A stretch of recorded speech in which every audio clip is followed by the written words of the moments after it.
साथियों, मैं पटना विश्वविद्यालय के प्रशासन पर एक शायर बोलना चाहता हूँ। तुम्हारे फाइलों में विश्वविद्यालय का मौसम गुलाबी है, तुम्हारे फाइलों में विश्वविद्यालय का मौसम गुलाबी है। ये आंकड़े झूठे हैं, ये दावा किताबी है। ये आंकड़े झूठे हैं, ये दावा किताबी है। साथियों, मैं यहाँ शेर कहने नहीं आया हूँ, मैं यहाँ के व्यवस्था को नकाब उतारने आया हूँ। रिपोर्ट में विकास, फाइलों में सुधार, लेकिन जमीन पर टूटी हुई व्यवस्था, घटती हुई इकोनॉमी और एक ऐसा विश्वविद्यालय जिसने धीरे धीरे सिर्फ डिग्री बांटने का फर्जी बना दिया है। यह पटना विश्वविद्यालय है, यह पटना विश्वविद्यालय है, कोई कोचिंग संस्थान नहीं है। यह विचार की धरती है साथियों, यह विचार की धरती है।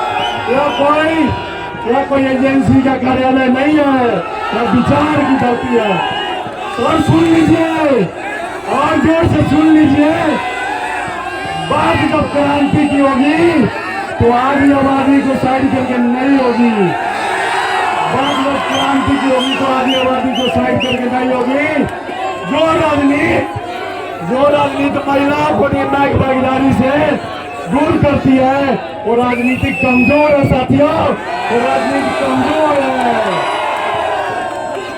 साइकिल से स्कॉलरशिप तक, स्कूल से पोशाक तक, प्रोत्साहन राशि से विश्वविद्यालय तक और रिसर्च से स्कॉलरशिप तक, यहाँ तक कि हमारी बहनों ने सफर तय किया है नीतीश कुमार जी के शासन में। इसको और ज्यादा आगे ले जाना है। लड़ाई अभी यही खत्म नहीं हुई है। और यह आज भी कैंपस में सुरक्षा है, आज भी छात्राओं के बीच 24 घंटे लाइब्रेरी का एक्सेस नहीं है ना। एक ऐसा सेफ जगह है जहां छात्र छात्रा पढ़कर बैठकर और बातचीत कर सके आपस में। यह बर्दाश्त नहीं होगा, यह बर्दाश्त नहीं होगा। और महिला सुरक्षा सिर्फ भाषण का विषय नहीं है, यह हमारी प्राथमिकता है, यह हमारी जवाबदेही है और यह हमारी जिम्मेदारी है। कैंपस कल्चर बदलेगा और बदलेगा मजबूती से।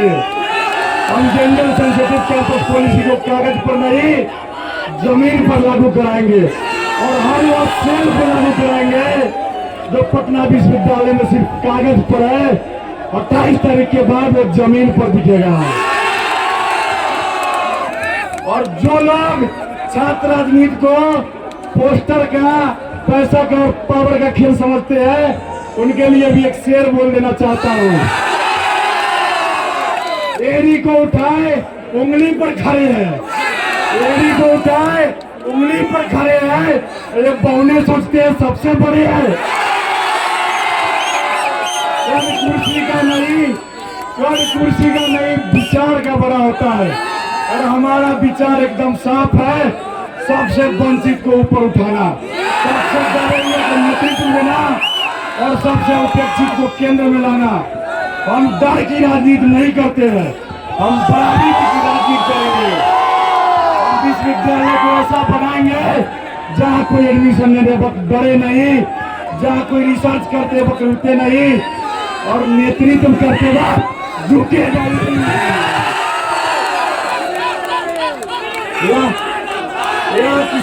यह किसी व्यक्ति का चुनाव नहीं है साथियों, यह किसी व्यक्ति का चुनाव नहीं है, यह हमारे विश्वविद्यालय को बचाने का चुनाव है। या तो हम इसे बचा लेंगे, हमें तो अपने आँख के सामने गिरते देखेंगे साथियों, या तो हम इसे बचाएंगे या चुपचाप देखेंगे। मैं चुप नहीं बैठूंगा, मैं समझौते नहीं करूंगा और मैं पीछे नहीं हटूंगा,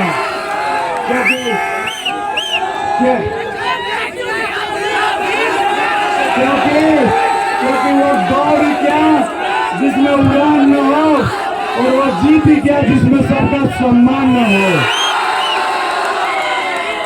साथियों, अब समय आ गया है पेपर के विकास से हटकर विश्वविद्यालय के विकास करने का। और यह पटना विश्वविद्यालय और आपके उत्साह ने बता रहा है हमको कि 28 फरवरी के बाद पटना विश्वविद्यालय में बदलाव आ रहा है, प्रिंस आ रहा है और नीतीश कुमार जी का विचार आ रहा है।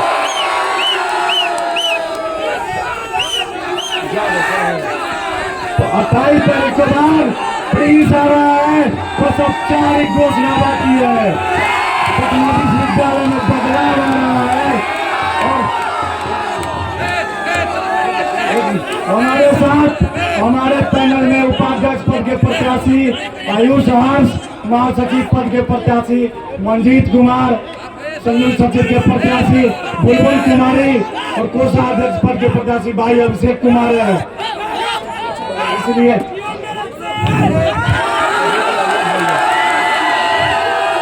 पटना विश्वविद्यालय में बदलाव का शुरुआत हो चुका है और बस औपचारिक घोषणा के बाद पटना विश्वविद्यालय को जो दीमक की तरह खा रहे हैं उनको भी हम लोग आपके सामने लाने का ही करेंगे।